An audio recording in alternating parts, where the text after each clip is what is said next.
Fique ligado. Mais um podcast. Olá, eu sou Antônio Eduardo, esse é mais um podcast da Laudas Publicidades. Olha, no podcast de hoje nós vamos falar sobre um assunto que aconteceu há muitos anos atrás. Filhos de Chernobyl. O que diz primeiro estudo de descendentes dos atingidos pelo acidente nuclear?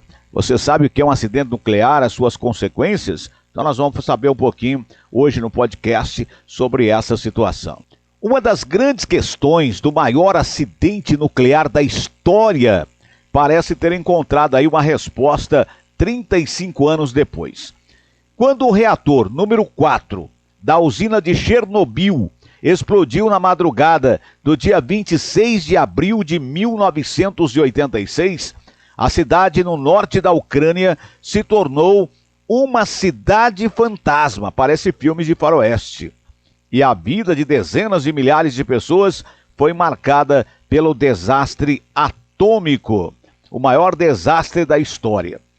Desde então, muitos dos sobreviventes tiveram que lidar com doenças ligadas à radiação a que foram expostos e com a incerteza de que poderiam acontecer com seus descendentes, os chamados filhos de Chernobyl.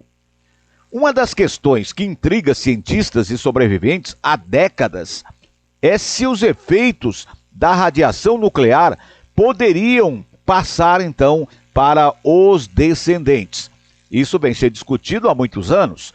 Agora, pela primeira vez, um estudo genético lança luz sobre o assunto e seus resultados acabam de ser publicados na revista Science.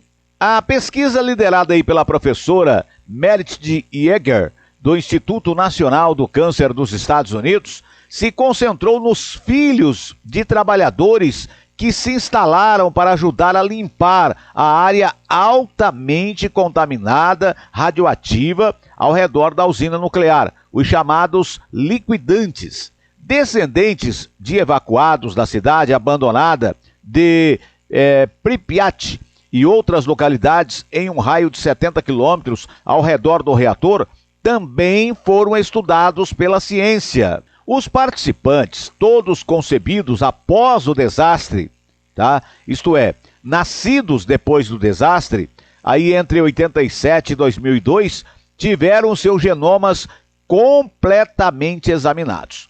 E o resultado do estudo foi uma surpresa para muitos dos envolvidos. Não foram aí identificados danos adicionais ao DNA de crianças nascidas de pais que foram expostos à radiação da explosão de Chernobyl antes de nascerem. Mesmo quando as pessoas foram expostas a doses relativamente altas de radiação, em comparação com a radiação de fundo, isso não teve efeito em seus futuros filhos, explicou a professora Jerry Thomas, do Imperial College London, numa entrevista à jornalista da BBC, Vitória Gil. Thomas, que passou décadas estudando a biologia do câncer, particularmente os tumores que estão ligados aos danos por radiação, explicou que esse estudo foi o primeiro a mostrar que não há dano genético hereditário após a explosão à radiação. Lembrando que muitas pessoas aí ficaram com medo de ter filhos depois das bombas atômicas lançadas pelos americanos em Nagasaki e Hiroshima, e também pessoas que ficaram com medo de ter filhos depois do acidente de Fukushima, no Japão, porque pensavam que seus filhos seriam afetados pela radiação a que eles foram expostos. É muito triste, e se pudermos mostrar que não tem efeito, esperamos poder aliviar esse medo. Lembrando, para encerrar o podcast de hoje, que a lição mais importante que Chernobyl nos deixa é o problema de confiar demais na tecnologia. As pessoas acreditam ou acreditavam que um acidente daquela escala era impossível, mesmo após ter ocorrido, e também que uma cultura que nega evidências científicas não é segura para ninguém, afirmou aí Adams, autor de Midnight in Chernobyl, Meia-Noite em Chernobyl, em tradução livre, que reúne testemunhas sobre o desastre, publicado no ano de 2019. Eu sou Antônio Eduardo, esse é o podcast da Laudas Publicidade. Eu volto.